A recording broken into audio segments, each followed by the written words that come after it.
Hi, everybody. My name is Jim Goodman, and I'm good. Thank you. Hi, Catherine. Uh, I'm going to be introducing our next two speakers, Laura Burt and Liz Burt. Yeah, just hold off on that for a minute. When I started practicing law in 1982 in Philadelphia, and at the same time, that's when I began my relationship with the Hunger Project. I became an investor and an activist, a volunteer spokesperson for the Hunger Project. And I did that for 20 years, investing in and speaking about the Hunger Project. And then in 2003, I was invited to come on staff, and I became a full-time staff member. And I'm a member of the U.S. fundraising team. And when I came on staff, I joined a group of staff fundraisers that included Laura Burt. Now, Laura Burt is like half my size, but she immediately began calling me rookie. And I never argued with that. You wouldn't argue with Laura about anything, really. She is a force to be reckoned with. Just an amazing, just a bundle of power and commitment and clarity and just someone, you don't get in between her and what she wants to have happen. So I worked with Laura until she retired around 2007. And now here I am, 16 years on staff. And last year, I had the honor of having Laura's daughter, Liz Burt, join our staff on the fundraising team. Now I get to I call her Liz. And because she's got that same quality, so not someone to be messed with. And it is my honor and privilege to now invite up to join us. Please help me in welcoming Laura Burt and Liz Burt.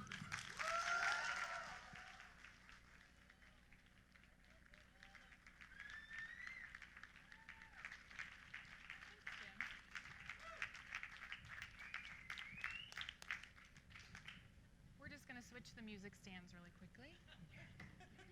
Don't mind us. Everything's perfect. Yeah. That's right. Oh, good. Awesome.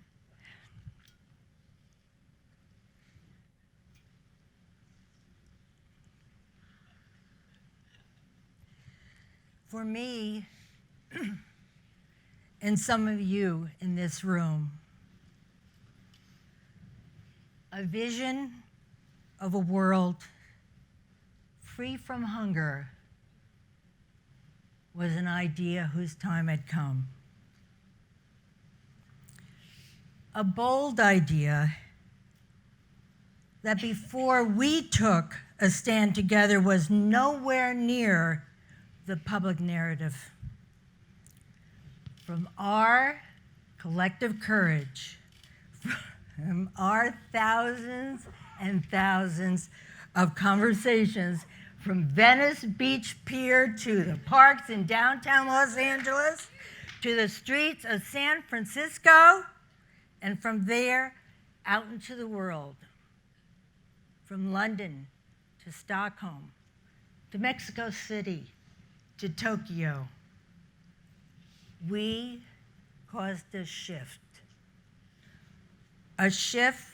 from the old paradigm that hunger is inevitable to a brand new paradigm that hunger and poverty can be ended once and for all.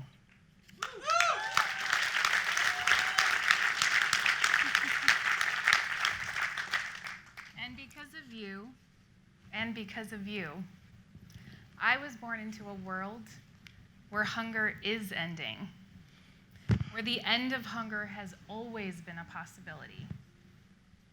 Because of your courage, the world is on its way to seeing every woman, man, and child living healthy, fulfilling lives of self-reliance and dignity. This is a world I am eager to get up for every morning. And it's a vision that was made possible by the courage of all of you. And here's the thing, it's not just a vision, it's a reality. We are doing it.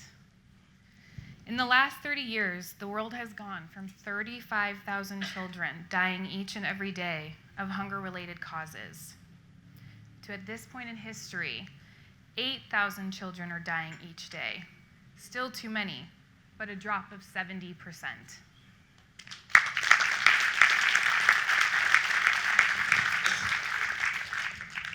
speaking of the courage in this room, Liz, I have thoroughly loved inquiring into the theme of this year's gala, the courage to connect. One thing that stood out for me is that the word courage actually comes from the Latin cor, which means heart. In one of its earliest forms, the word courage meant to share one's mind by telling all of one's heart. For me, courage meant opening my heart and truly falling in love with the people in Impal, Senegal, 23 years ago. And it's a great story. We were a small group of investors sitting with the villagers together. We and the villagers were participating in the first stage of our work to call forth leadership for gender-focused, community-led development. Villagers kept asking us, well, what are you going to be giving us? Because they had come to expect gifts from outside organizations, like clothing, food, money, farm equipment. And what we kept saying is, we are here to empower you in partnership, to discover a way through together to end your own hunger. And it really wasn't going well. Then suddenly, an older woman named Yassim Diallo, who already had the respect of her community, stood up and said to her people, "The Hunger Project sees that we can do this ourselves. We can end our own hunger, and I say they're right. We don't need handouts. It is ours to do.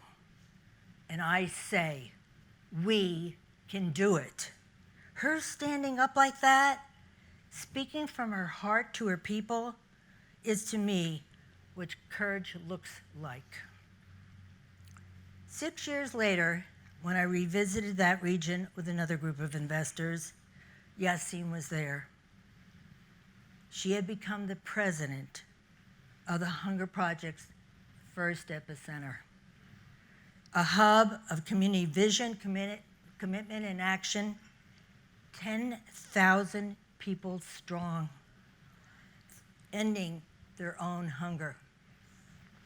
And again, Yassim stood up and said,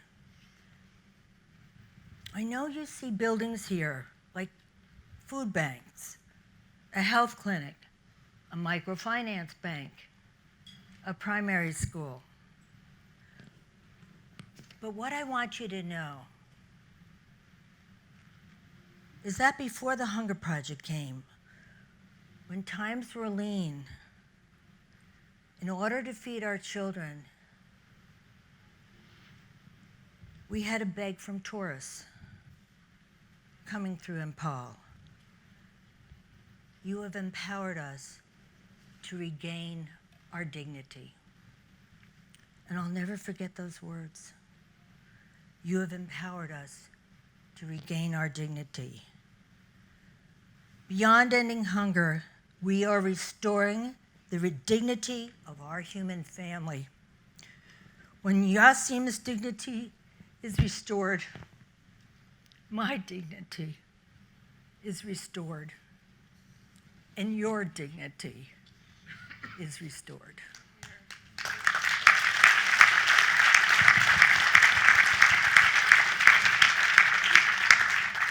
So I went back to Senegal 2 years ago with my husband, Chuck. I found out that Yassim had retired and her daughter had become the new president of the epicenter. And just as Yassim passed the torch to her daughter, I would like to pass the torch to Liz now to invite you to invest in the Hunger Project.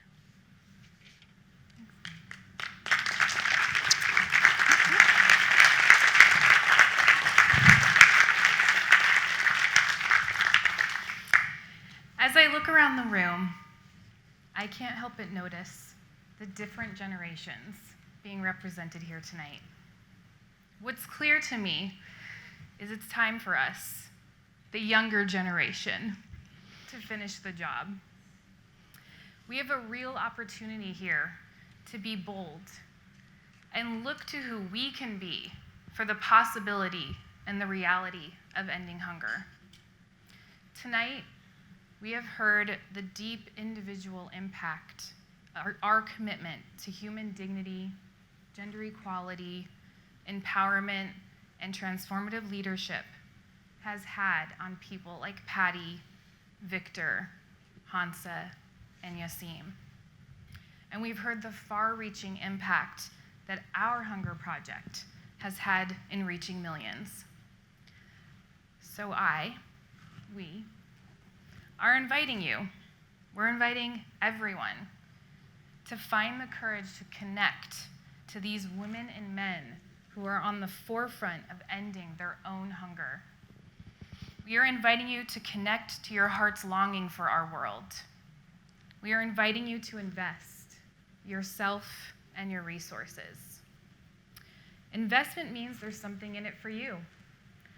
What would a world in which hunger is history mean to you? For me, I ask myself, am I giving at a level that matches the courage of our partners who are ending their own hunger? I say be bold, be vulnerable, be courageous, open your hearts.